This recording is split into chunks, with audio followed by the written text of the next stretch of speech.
اللہ رب العزت نے اپنے پاک کلام میں ارشاد فرمایا، یا ایھا الذین آمنوا توبوا الی اللہ توبۃ نصوحا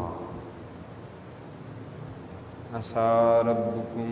ان یکفر عنکم سیئاتکم ویدخلکم جنات تجری من تحتها الانہار یوم لا یخزی اللہ النبی والذین آمنوا معہ نورهم یسعی بین ایدیہم وبایمانہم یقولون ربنا اتمم لنا نورنا واغفر لنا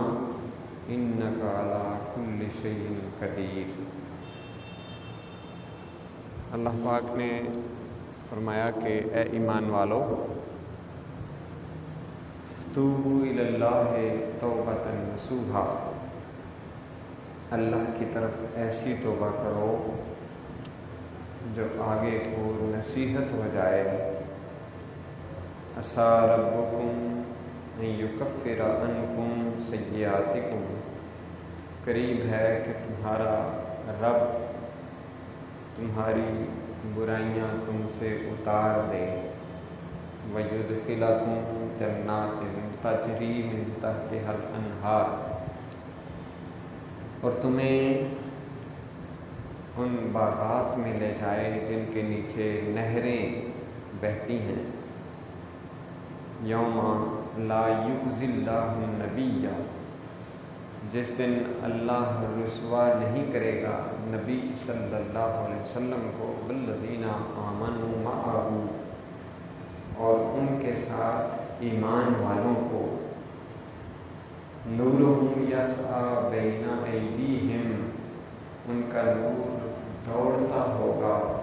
ان کے آگے، وبایمانہم، اور ان کے دائیں جانب، یقولون ربنا اتمم لنا نورنا، اور وہ عرض کریں گے اے ہمارے رب، ہمارے لیے ہمارا نور پورا کر دے۔ واغفر لنا، اور ہمیں بخش دے، انک علی کل شیء قدیر، بے شک تجھے ہر چیز پر قدرت حاصل ہے۔ یہ سورہ تحریم کی آیت نمبر 8 کا مفہوم آپ کے سامنے میں نے بیان کیا، کہ جس میں اللہ رب العزت نے ایک تو ایمان کا ذکر کیا، اہل ایمان کو مخاطب کیا، اور دوسرا حکم دیا کہ توبوا الی اللہ توبۃ نصوحا، اور ایسی توبہ کرو اللہ کی طرف کہ جو نصیحت حاصل کرنے والی، یعنی اس کے بعد پھر گناہوں کی طرف آنا نہ پڑے۔ اور ساتھ اللہ پاک نے اس کا انعام بھی ذکر کیا، بیان کیا کہ توبہ کرنے کا فائدہ کیا ہوگا، کہ قریب ہے کہ تمہارا رب تمہارے گناہ جو ہیں، تمہاری غلطیاں اور برائیاں تم سے اتار دے، ان کو ختم کر دے، ان کو مٹا دے، اور پھر اللہ پاک تمہیں اپنی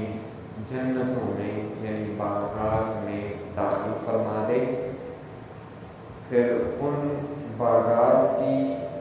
بھی تعریف فرمائی کہ ان کے نیچے نہریں جاری ہوتی ہیں، اور ساتھ اللہ پاک نے فرمایا کہ اللہ رب العزت اس دن یعنی قیامت کے روز